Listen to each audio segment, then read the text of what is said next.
رہے تیری شفقت کے اس پر بسائے تیری راہ میں جس نے کانٹے بچھائے رہے تیری شفقت کے اس پر بسائے کدورت سے ہستی رہی پاک تیری جچی آنکھ میں شان لولا کا تیری کدورت سے ہستی رہی پاک تیری جچی آنکھ میں شان لولا تیری بنی نو انسان کا غمخوار آیا وہ تخلیق عالم کا شاہکار آیا۔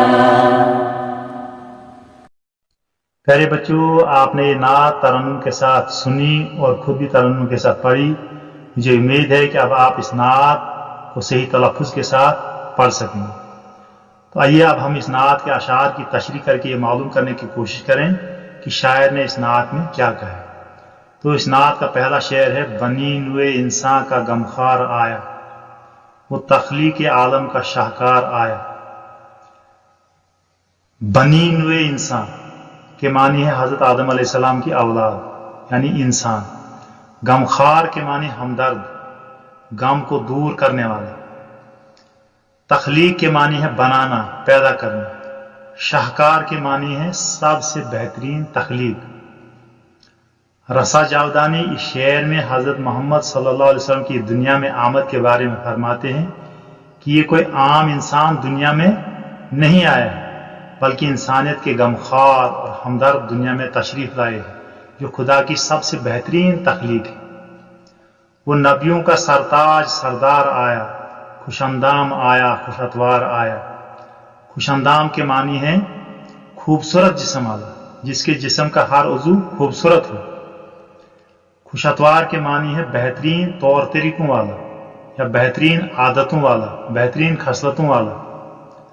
رسا جاودانی فرماتے ہیں کہ حضرت محمد صلی اللہ علیہ وسلم نبیوں کے سردار اور سرتاج ہیں، یعنی آپ صلی اللہ علیہ وسلم کا مقام و مرتبہ تمام انبیاء سے اونچا ہے، اور آپ انتہائی خوبصورت جسم کے مالک تھے، اور آپ کے عادات اور طور طریقے بھی دل کو بھا جانے والے تھے۔ تو آیا تیرے آنے کی آرزو تھی، نگاہوں کو بس تیری ہی جستجو تھی۔ اس شعر میں رسا حضرت محمد مصطفیٰ صلی اللہ علیہ وسلم سے مخاطب ہوتے ہوئے فرماتے ہیں کہ اے اللہ کے رسول، جس وقت آپ دنیا میں تشریف لائے اس وقت دنیا کے لوگ بس آپ کی ہی آمد کے منتظر تھے۔ ان کی صرف یہ آرزو تھی کہ کب اللہ کے وہ آخری نبی تشریف لاتے ہیں جن کا ذکر تمام مذاہب کی کتابوں میں پایا جاتا ہے، اور ہر نگاہ اس وقت آپ کو تلاش کر رہی تھی۔ تو اے ابر رحمت جو دنیا میں آیا، شرف آدم و آدمیت نے پایا۔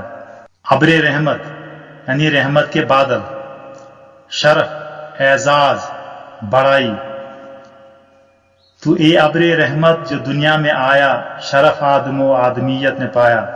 اس شعر میں رسا فرماتے ہیں کہ اے محمد صلی اللہ علیہ وسلم، جب آپ دنیا میں رحمت للعالمین بن کر آئے تو بنی نوع انسان کا مقام و مرتبہ بڑھ گیا، اور دیگر مخلوقات پر انسانوں کو برتری اور فضیلت حاصل ہوگی، کیونکہ اللہ نے اپنے محبوب کو کسی اور مخلوق میں نہیں بلکہ انسانوں میں پیدا کیا۔ تو وہ سرو قامت نہیں جس کا سایہ، مگر بن کے رحمت تو عالم پہ چھایا۔ سرو قامت ہوتا ہے اونچے قد والا، بہترین قد و قامت والا۔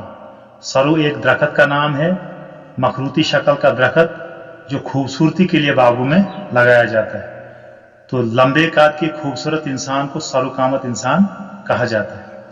تو رسا جاودانی فرماتے ہیں کہ اے اللہ کے نبی صلی اللہ علیہ وسلم، آپ کی ذات ایسی بلند قامت ذات ہے جس کے خوبصورت جسم کا اگرچہ کوئی سایہ نہیں تھا، مگر آپ کی رحمت کا سایہ پوری دنیا پر چھا گیا، اور صرف انسان ہی نہیں بلکہ اللہ کی تمام مخلوق آپ کی رحمت سے مستفید ہوئی اور آج بھی ہو رہی.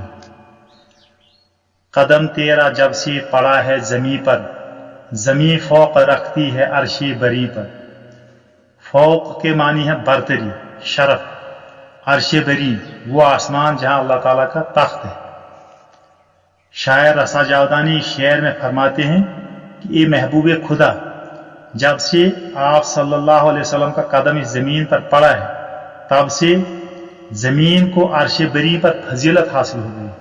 اس زمین کا مقام و مرتبہ آسمانوں سے بڑھ گیا اور زمین اس بات پر ناز کرتی ہے کہ اس کے سینے پر اللہ کے محبوب صلی اللہ علیہ وسلم نے قدم رکھی ہے اور آپ اسی زمین میں مدفون ہیں.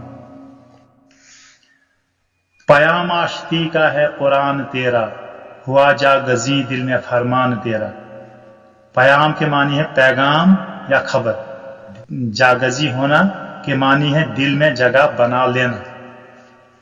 اس شعر میں رسا فرماتے ہیں کہ اے نبی رحمت صلی اللہ علیہ وسلم، اللہ پاک نے قرآن کی شکل میں جو اپنا کلام آپ پر نازل فرمایا وہ امن و آشتی اور محبت و بھائی چارے کا پیام ہے، اور آپ صلی اللہ علیہ وسلم کی احادیث لوگوں کے دلوں میں جاگزی ہو گئی، یعنی آپ صلی اللہ علیہ وسلم کی تعلیمات نے لوگوں کے دلوں میں جگہ بنائی. کرم ہر کسی پر ہے یکساں تیرا، ہے دھرتی کے کندھوں پر احسان تیرا. کرم کے معنی ہے مہربانی، دھرتی ہے زمین. رسا جاودانی شعر میں فرماتے ہیں کہ اے اللہ کے نبی، آپ کا کرم اور مہربانیاں ہر کسی پر یکساں ہے، اور آپ صلی اللہ علیہ وسلم نے کسی کے ساتھ بھی کوئی امتیاز نہیں برتا. خدا کی اس دھرتی یعنی زمین اور اس میں بسنے والے انسانوں پر آپ کے بے شمار احسانات ہیں.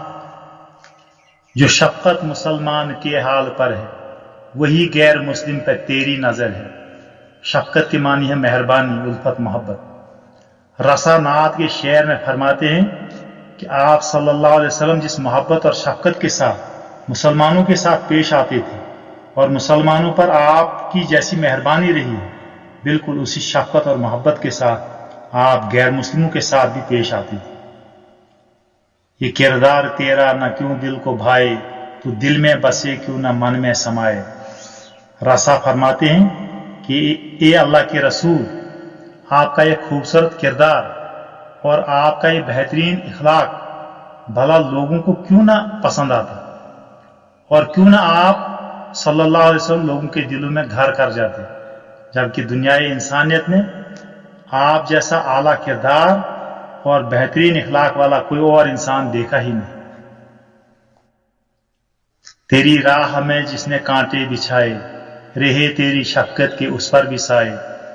رسا فرماتے ہیں کہ ایک خوبصورت اخلاق اور کردار والی نبی آپ صلی اللہ علیہ وسلم نے اپنے دشمنوں کے ساتھ بھی بہترین سلوک کیا، اور جو آپ صلی اللہ علیہ وسلم کو تکلیف پہنچانے کی خاطر آپ کے راستے میں کانٹے بچھایا کرتے تھے، ان پر بھی آپ کی شفقت کا سایہ رہا. آپ صلی اللہ علیہ وسلم نے ان کی برائی کا بدلہ بھی بھلائی سے دیا اور ان کو معاف کر دیا. قدورت سے ہستی رہی پاک تیری، جچی آنکھ میں شان لولا کا تیری. قدورت کے معنی ہے دل کا غبار، دل میں میل رکھنا، رنجش، عداوت. ہستی کے معنی ہے زندگی، شخصیت، ذات. شان لولاک یعنی حضرت محمد صلی اللہ علیہ وسلم کی شان یا عظمت. رسائی شعر میں فرماتے ہیں کہ آپ صلی اللہ علیہ وسلم کی ذات حسد، بغض، عداوت، دشمنی اور رنجش وغیرہ سے ہمیشہ پاک رہی. آپ کا پاک دل کبھی بھی کسی کی دشمنی میں میلا نہیں ہوا. آپ صلی اللہ علیہ وسلم کی شان لولاک ہر دل کو بھا گئی اور ہر آنکھ میں جچنے لگی. پیارے بچوں، یہ اس نعت کے اشعار کی تشریح تھی. مجھے امید ہے کہ آپ نے ان سب باتوں کو ذہن نشین کر لیا ہوگا. اب آپ کی درسی کتاب میں اس نعت کے آخر پر کچھ سوالات دیے ہوئے ہیں. ان سوالات کے جوابات آپ نے کیسے لکھنے ہیں وہ میں یہاں آپ کو بتا رہا ہوں. تو پہلا سوال ہے، حضرت محمد صلی اللہ علیہ وسلم کیا پیغام لے کر آئے؟ اس کے جواب میں آپ نے لکھنا ہے کہ حضرت محمد صلی اللہ علیہ وسلم اہل جہاں کے لیے امن و آشتی اور حق کا پیغام لے کر آئے. سوال نمبر 2 ہے، شاعر نے کیوں کہا ہے کہ تو وہ سرو قامت نہیں جس کا سایہ، مگر بن کے رحمت تو عالم پہ چھایا. بعض روایات میں آیا کہ حضرت محمد صلی اللہ علیہ وسلم کے پاک جسم کا کوئی سایہ نہیں تھا، اسی لیے شاعر رسا جاودانی نے شعر میں کہا ہے کہ حضرت محمد صلی اللہ علیہ وسلم کے جسم کا سایہ نہیں تھا مگر ان کی رحمت کا سایہ پوری دنیا پر چھا گیا۔ سوال نمبر 3 ہے تشریح کیجیے۔ پیام آشتی کا ہے قرآن تیرا، ہوا جاگزی دل میں فرمان تیرا، کرم ہر کسی پر ہے یکساں تیرا، ہے دھرتی کے کندھوں پہ احسان تیرا، جو شفقت مسلمان کے حال پر ہے وہی غیر مسلم پہ تیری نظر ہے۔ ان 3 اشعار کی تشریح آپ نے کرنی ہے۔ تو پہلا شعر ہے پیام آشتی کا ہے قرآن تیرا، ہوا جاگزی دل میں فرمان تیرا۔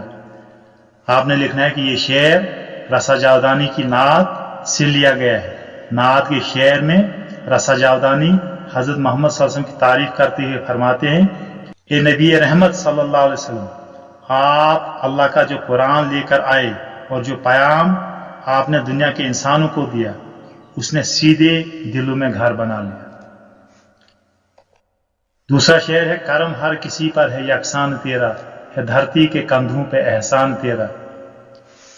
رسا اس شعر میں فرماتے ہیں کہ تیرا کرم ہر کسی پر ایک جیسا ہے اور تیری مہربانیاں ہر کسی پر یکساں تھیں، دنیا والوں پر تیرے بہت زیادہ احسانات ہیں۔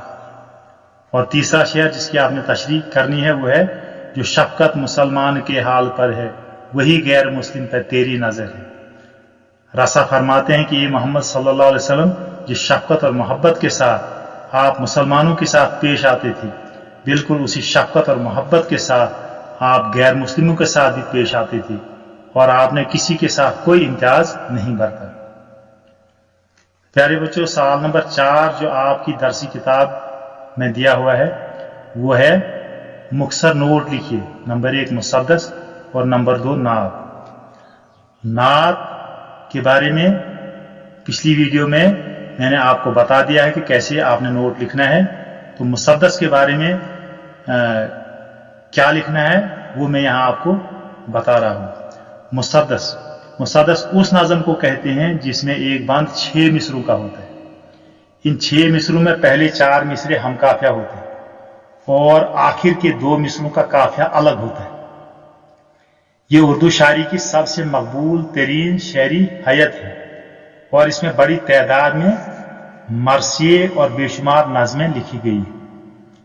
اس کے پہلے بند میں تمام 6 مصرے ہم قافیہ بھی ہو سکتے ہیں، لیکن عموماً ہر بند میں پہلے 4 مصرے ہی ہم قافیہ ہوتے ہیں اور آخری 2 مصرے مختلف قافیے میں ہوتے ہیں۔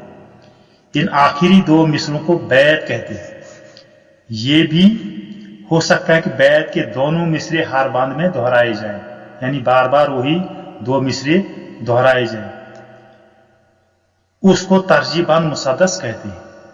حالی کی نظم مد و جزر اسلام اور اقبال کی نظم شکوہ مسدس حیت میں لکھی گئی ہے۔ پیارے بچوں، اسی کے ساتھ آج کا یہ سبق اختتام پذیر ہوتا ہے۔ اگلے سبق کے ساتھ میں آپ کی خدمت میں پھر سے حاضر ہوں گا، تب تک کے لیے خدا حافظ۔ نور انسان کا غمخوار آیا، وہ تخلیق عالم کا شاہکار آیا۔